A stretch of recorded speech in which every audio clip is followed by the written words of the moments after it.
So we're back at Passion House, which is down near the Salt District. You like that croissant? It's kind of legit, right? So we did the drone over the salt area, Morton Salt, because this is going to be called the Salt District across the way there, and I think it's kind of cool.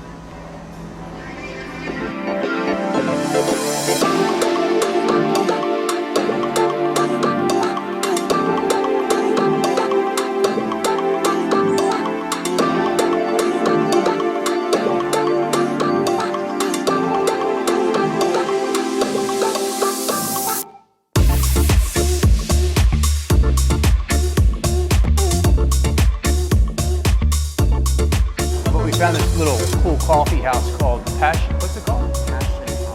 Passion House. And well, it's nice because they got a garage door and it opens up, and it's kind of chill. So I like it. You think this area is going to be pretty hot?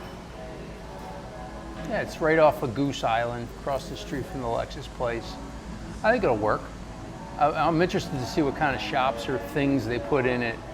The Salt District over Morton Salt. It'll be interesting. That whole river area is going to be pretty rocking, you know, with all kinds of, all the way up to the Lincoln Yards, all the way down to the whatever, and to where they dump the Dave Matthews poop. It'll be like, it'll become a thing, you know. They might have like I mean, 20 years from now, they might have like Dave Matthews Day down there. And like, he might even come play someday. Do a charity event for all the food that they drop in the river. It's cool. Anyway, so that's our thing for the day.